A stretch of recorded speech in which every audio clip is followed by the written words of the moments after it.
pessoal, oi, tudo bem de novo? Estou aqui no mesmo cenário, tá, gente? Isso aqui vou explicar pra vocês primeiro, antes de começar o vídeo, de fato, vou explicar pra vocês o que é esse cenário aqui.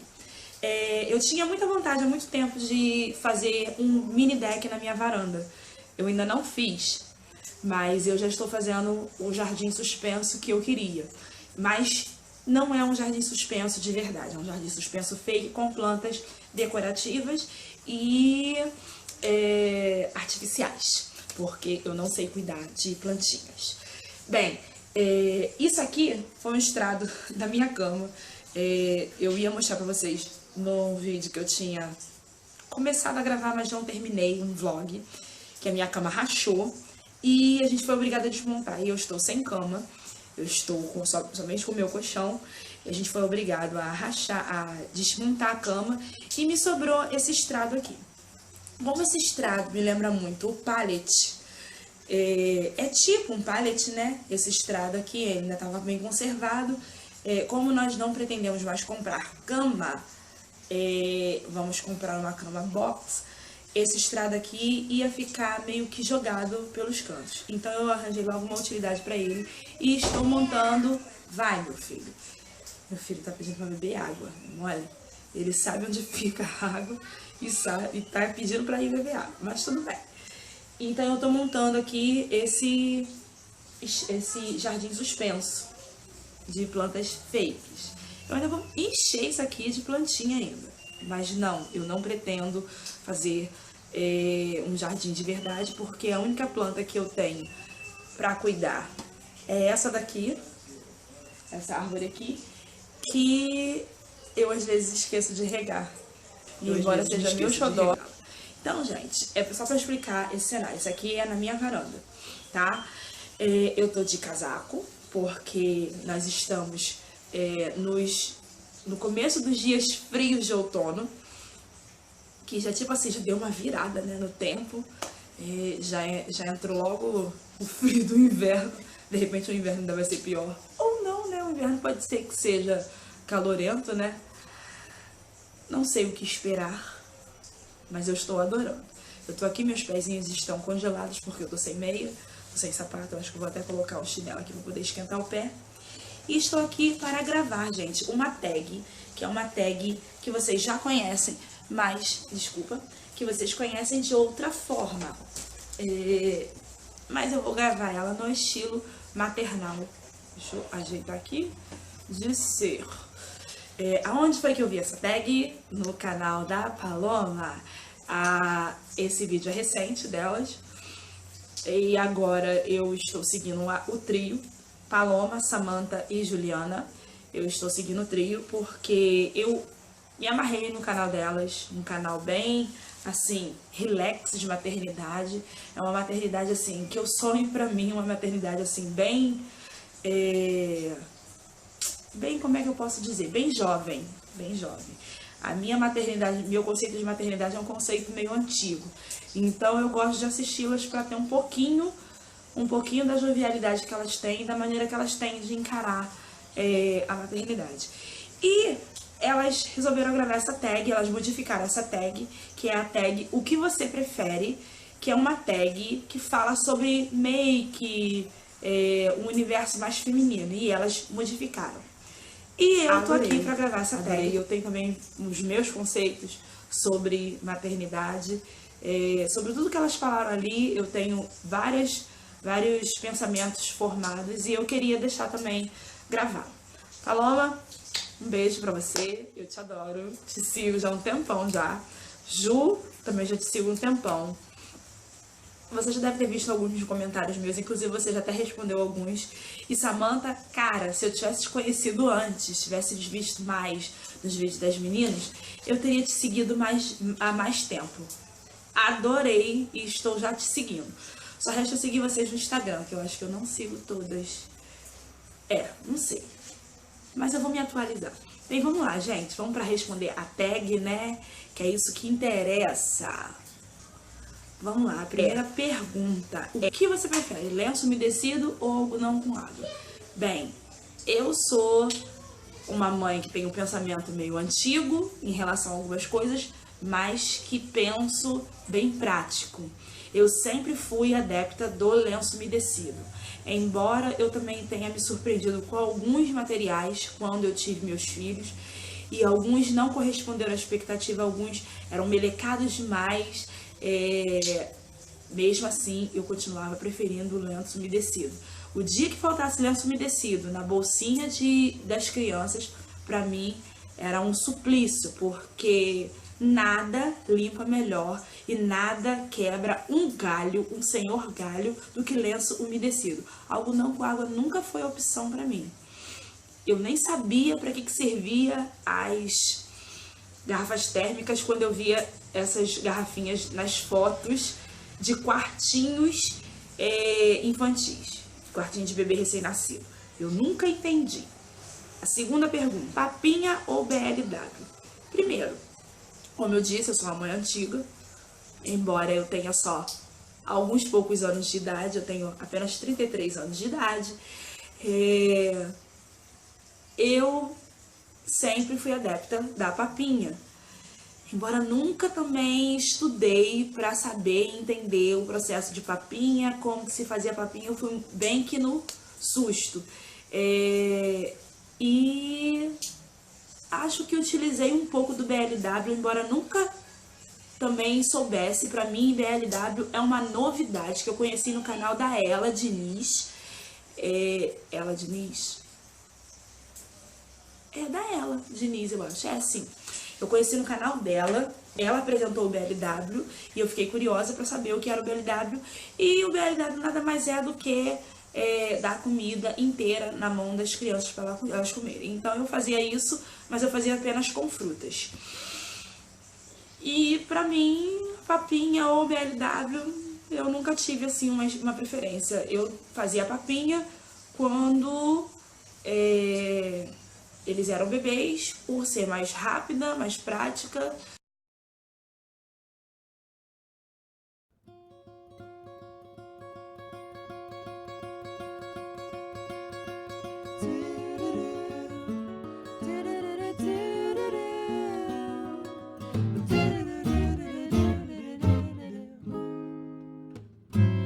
Meu filho não viu quase nada no berço e logo eles se adaptaram à cama. E eu nunca fui adepta da cama compartilhada, embora ainda hoje nós compartilhamos a cama. E numa boa, eles têm a caminha deles, mas eles utilizam a nossa cama, mas eles respeitam o nosso espaço e eles têm o espaço dele. A minha filha, quando ela começou a dormir na cama, ela começou a dormir porque o berço já não segurava mais ela e porque era mais fácil dela pedir para ir para a cama. Então, ela pedia para ir para a cama, ela já ia sozinha às vezes. Às vezes a gente tá lá assistindo TV e o filho tá querendo dormir, você não tá muito afim de ficar lá o tempo todo, ninando, acompanhando. Então, ela pedia para ir para a cama, a gente ia, colocava ela lá. A gente acompanhava ela nos primeiros minutos, ela dormia. Ou às vezes ela mesma já não estava aguentando, que estava caindo de sono. E eu, por causa da minha atividade corrida, às vezes eu não conseguia parar. Ela já caminhava para a caminha dela, a cama estava lá no alcance, ela ia lá com o colchãozinho dela no chão e quando eu vi ela já estava lá apagadinha. Então, berço, se hoje eu tivesse um outro filho, não seria uma opção. Eu já partiria para a cama compartilhada, enquanto recém-nascido, nos primeiros meses, e depois a própria cama, e até mesmo a cama compartilhada, se houvesse necessidade. Quarta pergunta. Fralda, qualidade ou preço? Vou responder a mesma coisa que as meninas responderam. No princípio, nos primeiros meses, a gente preza por qualidade. Até porque você não sabe qual é a tolerância do seu filho, do bumbum do seu filho. Então, você preza pela qualidade, não importando o preço. Você compra, você procura, não importando o preço. Você compra, você procura até a questão preço e qualidade, o bom, bonito e barato. Eu até procurei muito, mas não me prendia. Por exemplo, a minha filha usava um tipo de fralda durante o dia e um tipo de fralda durante a noite. Isso depois dos primeiros meses, que acabou aquele risco de bumbum assado e tudo. Meu filho também, ele teve muito problema de... Aliás, minha filha teve problema de assadura. Meu filho teve um problema de não fazer cocô. Então eu precisava de uma fralda que me suprisse quando ele fizesse, porque quando ele fizesse ele ia fazer muito. Então eu prezava primeiro pela qualidade. Depois eu fui vendo a questão do preço. Aí a gente foi começando a balancear mais um pouco e a não exigir tanto. A quinta pergunta: escolinha ou babá? Bem, eu tenho um pensamento formado desde antes quanto a isso. Tenho um pensamento formado desde antes de eu formar a família. O meu pensamento era o seguinte: quando eu formasse família, eu iria me dedicar aos meus filhos. Porque eu queria estar presente nos primeiros anos, eu queria acompanhar tudo, pela questão de ser a primeira em tudo que acontecesse com os meus filhos. Eu queria ter essa experiência. E estou tendo, porque assim que eu estava me preparando para me casar, porque eu me programei para me casar, eu deixei o meu serviço, até forçadamente, mas chegou numa hora certa. Eu deixei o meu serviço e me dediquei à minha casa. Então, quando os filhos chegassem, eu estava lá, pronta para esperar por eles. Então, a babá é uma coisa que eu nunca cogitaria em questão nem de extrema necessidade. Eu apelaria, sim, para uma pessoa conhecida, uma pessoa de inteira confiança, que nesse caso seria minha mãe ou minha sogra, mais ninguém. E se eu não tivesse opção, no caso, se eu tivesse trabalho, eu optaria de primeiro em uma escola, mas nunca uma babá. Porque na escola as crianças são tratadas todas da mesma forma, em casa a babá pode influenciar na criação do seu filho. E aí você pode ter uma certa dificuldade quando você vier para se adaptar ao seu filho. E aí você pode gerar conflito e tudo, essa dificuldade de o filho conseguir se adaptar à mãe também. Então, babá, jamais. Escolinha seria a opção. Mas para mim, esses casos não foram necessários. Meus filhos, eles foram para a escola, a primeira vez eles foram com 3 anos. E minha filha foi com 3 e meio. E meu filho já foi com 4 anos, no caso, no ano passado. 4 anos completos. Pergunta número 6.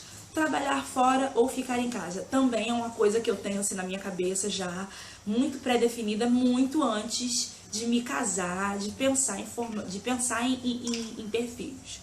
Era uma coisa que eu sempre coloquei na minha cabeça. Quando eu tivesse filhos, eu não trabalharia. Porque a minha mãe cuidou da gente. Então, ela cuidou da melhor forma, da melhor maneira que ela pôde cuidar da gente. Ela não precisou de trabalhar, porque meu pai também fez questão de que ela ficasse em casa, embora meu marido não fizesse questão. Algumas pessoas da família também não vissem essa minha atitude com alguns bons olhos. Eu já tinha isso predefinido na minha cabeça, que eu não trabalharia fora enquanto meus filhos fossem totalmente dependentes de mim. Hoje eles já não são mais tão dependentes, então hoje eu já tenho outro pensamento sobre trabalhar fora. Eles já escovam os dentes, já vão ao banheiro sozinhos, já se alimentam sozinhos, já dormem sozinhos, já fazem bastante coisa sozinhos. Então assim, eu já não vejo tanta dificuldade. A única dificuldade é o emocional, né? Que eu falo com a minha filha que eu vou começar a trabalhar, ela já dá conta. Mas isso é uma questão de conversar e de se adaptar e mostrar o que é bom, o que é ruim. Mas nessa questão, no meu entender, eu sempre dei preferência a ficar com os meus filhos. A menos que meu marido realmente não tivesse condições de me suster e suster os meus filhos. Questão de gasto pessoal comigo, eu nunca tive prioridade quanto a isso. A minha cabeça sempre foi voltada para família. Então, esse negócio de ir ao salão, fazer unha, comprar roupas, estar sempre vestida com roupas novas, isso nunca me preocupou. Me preocupava sempre, de fato, estar presente totalmente, de corpo inteiro, com os meus filhos. Então, a minha opção de trabalhar fora sempre foi de segundo plano quando eu tivesse filhos. E a última, porque meu tempo já tá acabando. De primeiro, minhas opções sempre foram parto normal, sempre. E se alguém viesse falar pra mim sobre parto cesárea, como muitas meninas conhecidas minhas tiveram parto cesárea já de princípio, de primeiros filhos, eu não tenho intimidade com elas, não conhecia o conceito delas, então pra mim, parto cesárea pra mim era o sacrilégio, sacrilégio. Embora eu tenha conhecimento de muitas pessoas que fizeram parto cesárea justamente pela facilidade em termos de não ter que sentir dor na hora de parir, não ter que fazer força e nem passar por certas situações vexatórias ou humilhantes na mão de outras pessoas. E elas optaram, justamente por causa da preguiça de fazer força, de repente no parto normal, eu era contra o parto cesárea. Mas após a minha segunda experiência com meu filho, que também foi um parto normal, não foi um parto difícil, foi um parto rápido, foi um parto bem rapidíssimo, eu notei um pouco de falta de sensibilidade das pessoas que lidam com quem vai parir um filho.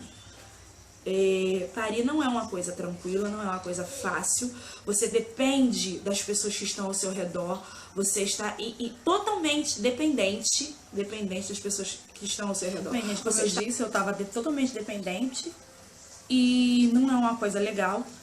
Quando eu entrei na sala de parto, tinham várias mulheres no corredor esperando para serem atendidas, para terem os seus partos concluídos, mas eu já estava com a dilatação já bem avançada, já pronta para ter meu filho.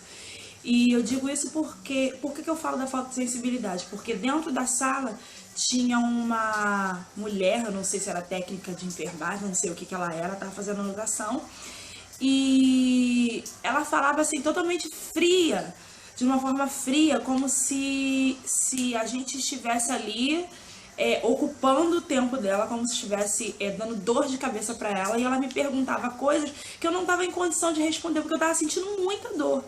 Então, assim, hoje, se fosse para optar, eu pagaria, não seria uma opção tão aceitável para mim, na minha condição, na minha cabeça, porque eu não consigo ficar muito tempo parada e eu teria que fazer um resguardo. Eu não conseguiria depender de tantas pessoas para fazer as minhas atividades corriqueiras na minha casa, mas seria uma opção para o quê? Para eu não ter que passar por essa situação, embora eu também não estivesse livre de passar por essa situação vexatória e humilhante, de depender da boa vontade de alguém me atender. Cesárea. Então, assim, fico com o que a Paloma disse. O que precisa é que o SUS, os hospitais particulares, os hospitais públicos, eles estejam preparados para humanizar mais os partos, independente dele ser normal ou cesárea. Hoje em dia eu tenho um pensamento diferente. Se eu tivesse um parto, tivesse um outro filho, eu teria parto cesárea por causa da minha falta de adaptação a um novo sofrimento, a uma nova possibilidade de sofrimento, porque eu não tenho condições de pagar e eu teria certamente que passar pelo SUS e passar pela experiência. Então eu faria de tudo para pagar e ter um parto cesárea acompanhada sempre de alguém. Agora que eu sei que é direito nosso, estar acompanhada de alguém. Essas foram as minhas respostas. Eu não sei se deu pra entender do que eu expliquei. Se ficou faltando alguma coisa, vocês me falem, tá bom? Deixa aqui embaixo nos comentários o que vocês acharam do vídeo. E se vocês gostaram, dê um like, se inscrevam, não esqueçam de compartilhar. E chamem mais pessoas pra responder essa tag, viu, gente? Beijo pra vocês, que meu tempo tá acabando. E até a próxima. Tchau!